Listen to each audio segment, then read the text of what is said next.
या चटाई में बैठ कर।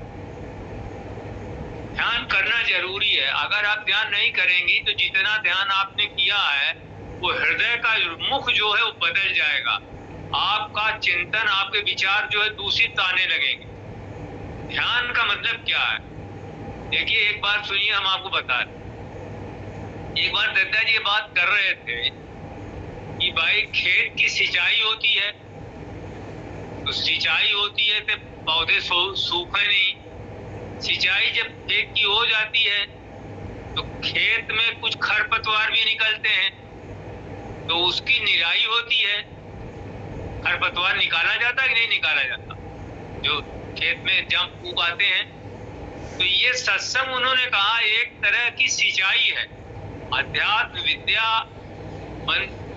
मनुष्य के जो खेत, मतलब जैसे जहाँ संस्कार निवास करते हैं, जहाँ संस्कार रहते हैं, उस संस्कार रूपी खेत की सिंचाई करना है। जब कहीं आप ध्यान में जाते हैं, कभी गुरु महाराज के यहाँ जाते हैं और कहीं सत्संग में जाते हैं, तो इसका मतलब हम अपने अध्यात्म विद्या की वो जगह जहाँ हमारे संस्कार संचित रहते हैं, उनकी हम सिंचाई करने जा रहे हैं। तो जब आप वहाँ सिंचाई करने जाते हैं जहाँ संस्कार आपके संचित रहते हैं, तो वहाँ पर कुछ खरपतवार भी उग जाते हैं।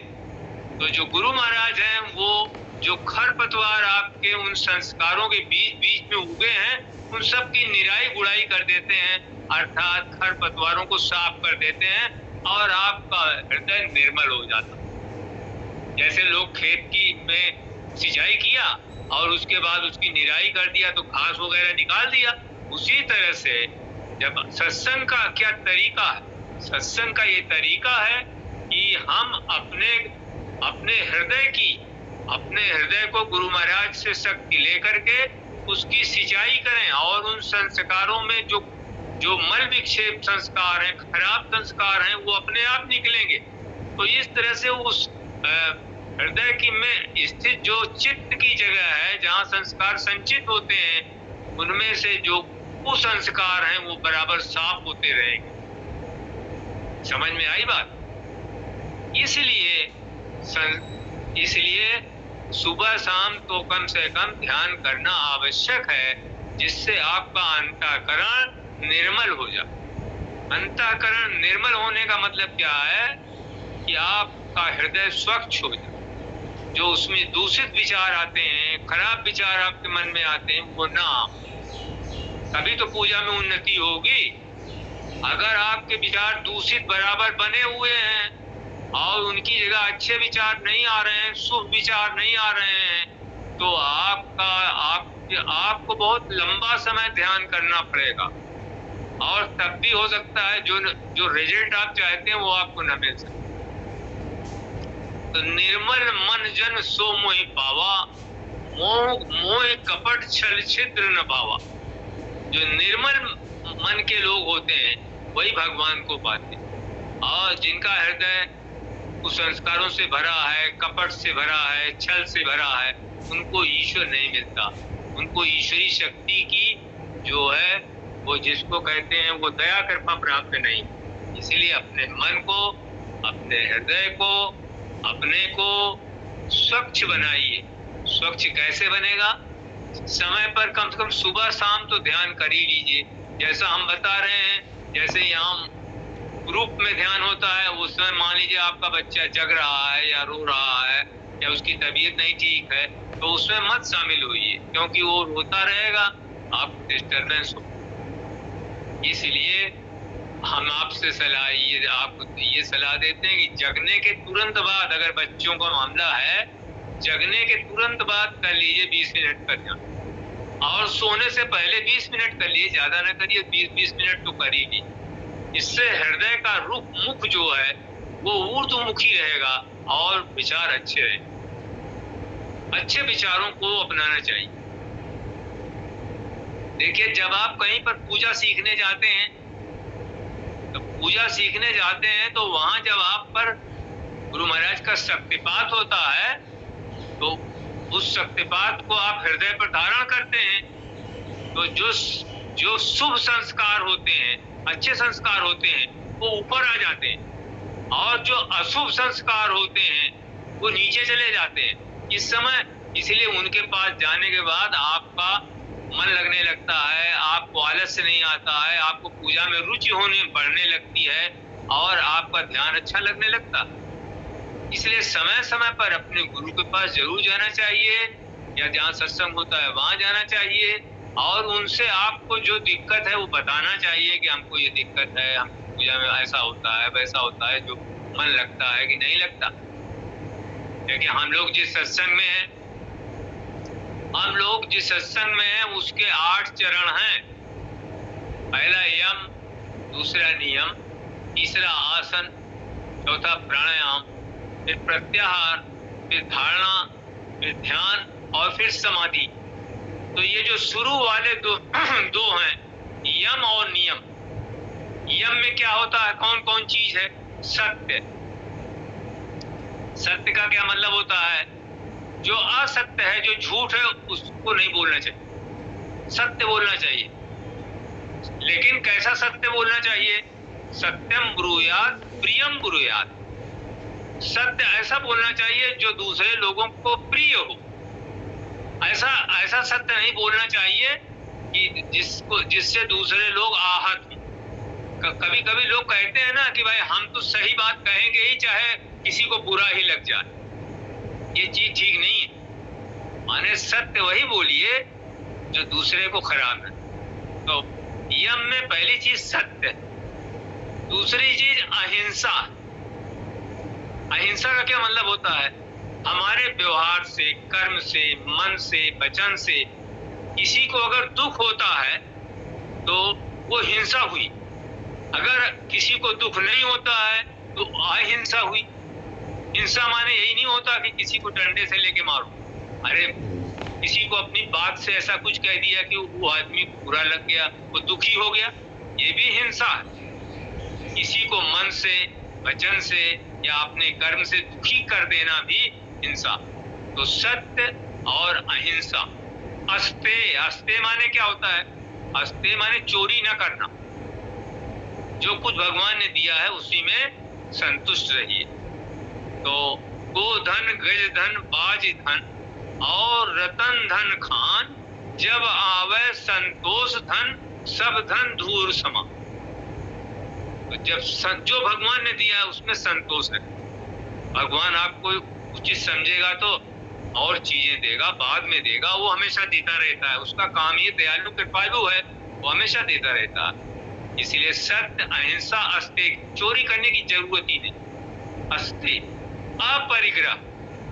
अपरिग्रह माने बहुत कठिन समय भी हो तो किसी से कुछ भी ग्रहण नहीं करना चाहिए। किसी से कुछ ग्रहण करने से मनुष्य उसके संस्कारों को भी लेता है, उसकी चीजों को लेता है तो उसके संस्कारों को भी लेता है, उसके बुरे कर्मों को भी लेता है। तो अपरिग्रही वृत्ति होनी चाहिए। और फिर ब्रह्मचर्य। ज्यादातर लोगों को ये भी होना चाहिए कि जब संतान की उत्पत्ति का समय समाप्त हो जाए या संतान आपको हो जाए तो ब्रह्मचर्य का पालन करना चाहिए। ये तो हुआ यम। यम में चित्त की शुद्धि करने वाली चीज, जिससे हमारा चित्त शुद्ध होता है इन चीजों से। अब नियम क्या है? शौच। शौच माने शौच, संतोष, तप, स्वाध्याय, ईश्वर प्राणिधान। शौच माने पवित्रता। पवित्रता दो तरह की होती है, एक बाहरी पवित्रता और एक आंतरिक पवित्रता। तो पवित्रता में बाहरी पवित्रता कैसे आती है? आप रोजाना सवेरे उठते हैं, मंजन करते हैं, मुंह साफ करते हैं, फिर स्नान करते हैं, तो बाहरी पवित्रता आ गई ना। तो वह है शुचि। शुचि माने पवित्रता। और अभ्यंतरा शुचि माने आंतरिक पवित्रता कब होगी? जब आप ध्यान करने बैठे। तो ध्यान करने से जो खराब संस्कार हैं वो साफ हो जाते हैं, जो मल विक्षेप हैं वो विचार के रूप में निकल जाते हैं, तो आपका अंतःकरण पवित्र हो जाता। तो नहाने से तो शरीर का बाहरी भाग पवित्र हो गया, और ध्यान करने से अंतःकरण पवित्र हो गया। तो इन दोनों को मिलाकर एक तो बाह्य शुचि माने बाहरी पवित्रता, और दूसरा आंतरिक शुचि अंदर की पवित्रता। बाहरी पवित्रता स्नान तपस्या करने से प्राप्त हो जाती है, और अंतःकरण निर्मल होता है ध्यान करने से। तो दोनों को मिला के कैसी पवित्रता कहेंगे? वायाभ्यंतर शुचि। वाय और अभ्यंतर माने आंतरिक शुचि कैसे आती पवित्रता? ध्यान करने से। अंदर का अंतःकरण पवित्र होता है ध्यान करने से, और स्नान करने से बाहरी शरीर जो दिखाई पड़ता है वो पवित्र। तो शौच के बाद संतोष। संतोष अभी हमने बात किया, जो भगवान ने दिया है उसमें संतुष्ट रहना चाहिए, उसमें भगवान को धन्यवाद देना चाहिए कि आपने, कहते हैं ना लोग, साईं इतना दीजिए जितना कुटुंब समाए, मैं भी भूखा ना रहूं और जो आपके यहाँ आए वो भी भूखा न जाए, साधु न भूखा जाए। तो संतोष कहते हैं भगवान ने जो दिया है उसमें संतुष्ट रहना चाहिए। भगवान से शिकायत नहीं करते रहना चाहिए कि आपने उनको ये दिया है हमको ये नहीं दिया, उनको आप ऐसा करते हैं हमारे साथ ऐसा व्यवहार करते। भगवान सबके साथ समदर्शी व्यवहार करते। जिसका जो संस्कार है उस संस्कार के हिसाब से भगवान सबको देते हैं। जो आपको दिया है, जो हमको दिया, हमको उसमें संतुष्ट रहना चाहिए। तो शौच, संतोष, तप। तप माने जैसे आप व्रत रखते हैं, उपवास रखते हैं, शरीर को कष्ट देते हैं, तो ये एक तरह का तप है। शौच, संतोष, तप। स्वाध्याय। स्वाध्याय माने अपना अध्ययन करना चाहिए, धार्मिक ग्रंथों का अध्ययन करना चाहिए, अपने बारे में सोचना चाहिए कि हमारे अंदर क्या क्या बुराइयां हैं, क्या क्या अच्छाइयां हैं, हम अपनी बुराइयों को कैसे दूर करें। प्रार्थना करनी चाहिए कि हम अपनी बुराइयों को दूर कर सकें। और स्वाध्याय माने अपना अध्ययन करना चाहिए कि अभी हमारे विचार कैसे हैं, हमें अच्छे विचार आते हैं कि दूषित विचार आते हैं, हम अपने खराब विचारों से कैसे छुटकारा पाएं, खराब स्वभाव से कैसे छुटकारा पाएं, हम किसी को अप्रसन्न न करें, घर में सबसे हेल मेल से रहें, सबका सम्मान करें। मतलब ये स्वाध्याय कहलाता है। इसलिए धार्मिक ग्रंथों का भी अध्ययन करना चाहिए। हमारे बड़े साहब कहते थे कि रामायण अवश्य पढ़ना चाहिए, क्योंकि उसमें भगवान राम जो मर्यादा पुरुषोत्तम थे उनके चरित्र का वर्णन। भगवान राम के चरित्र का वर्णन का मतलब क्या है? भगवान राम रात समय उठ के रघुनाथा और मात पिता गुरु नाम ही माता। प्रातः काल उठ करके भगवान राम माता पिता और गुरु को प्रणाम करते हैं, अपना मस्तक नवाते हैं। हमको भी अपने बड़ों से प्रणाम करना चाहिए, छोटों के प्रति सहानुभूति रखनी चाहिए। तो ये स्वाध्याय है। और अगली बात है नियम में ईश्वर प्राणिधान। ईश्वर प्राणिधान का मतलब होता है ईश्वर पर भरोसा रखना चाहिए, ईश्वर पर अवश्य ही भरोसा रखना चाहिए, गुरु पर भरोसा रखना चाहिए। तो ईश्वर और गुरु दोनों अलग अलग नहीं होते, गुरु ही ईश्वर। गुरु को हम ईश्वर रूप में देखें, ये नहीं कि ये ईश्वर हैं, ये गुरु हैं, ये अलग हैं, ये अलग हैं। जो ईश्वर और गुरु को अलग अलग समझते हैं तो ईश्वर उन पर कभी कृपा पात्र नहीं हो। गुरु का बहुत बड़ा महत्व है और गुरु ही ईश्वर। तो गुरु साक्षात परब्रह्म कहा गया है, गुरु साक्षात ईश्वर। तो गुरु की आज्ञाओं का पालन करना चाहिए, गुरु का सम्मान करना चाहिए, गुरु की संतान का सम्मान करना चाहिए, उनके परिवार के लिए दुआ करनी चाहिए, प्रार्थना करनी चाहिए कि गुरु भगवान का परिवार सुखी रहे, वो सुखी रहे। तो गुरु के निमित्त जो है लाला जी साहब अपने बेटे जगमोहन नारायण जी साहब और चचा जी साहब के लड़के ब्रिजमोहन लाल जी साहब दोनों लोगों को समझा रहे थे, देखो बेटे, यही चीज लिखी हुई है लाला जी की जीवनी में। देखो बेटे, गुरु घराने और उनकी संतान की मान प्रतिष्ठा और उनके सेवा का हमेशा ध्यान रखना और इस चिंता को कभी मत छोड़ना। इससे हमारी और सद्गुरु जनों की आत्माएं प्रसन्न रहेंगी और बहुत सी बरकतें मिलेंगी। ये है गुरु के परिवार के बारे में अच्छा सोचना, उनके बारे में अच्छी बातें करना, गुरु के पुत्र के बारे में, उनके स्वास्थ्य के बारे में हमेशा प्रार्थना करना और अपने को उनके निमित्त उनका सत्कार करना, उनका सम्मान करना, ये हम लोगों के जीवन में होना चाहिए। और इससे हम भी प्रसन्न रहेंगे और गुरु महाराज प्रसन्न रहेंगे, और गुरु महाराज के प्रसन्न होने से ईश्वर भी प्रसन्न रहेगा। ठीक है। तो कबीर साहब ने एक बात लिखी कि जैसी प्रीति कुटुंब से तैसी गुरु से हो। कुटुंब माने क्या होता है? परिवार होता है कि नहीं होता? कि जैसी प्रीति कुटुंब से, जैसा हम प्रेम अपने परिवार के साथ रखते हैं, जैसी प्रीति कुटुंब से तैसी गुरु से हो, वैसा प्रेम हमको अपने गुरु से रखना चाहिए। तो चले जाओ बैकुंठ को बाण पकड़े को। तो बैकुंठ माने स्वर्ग लोक को आप अपने आप चले जाएंगे, उतनी प्रीति आप गुरु के प्रति रखेंगे।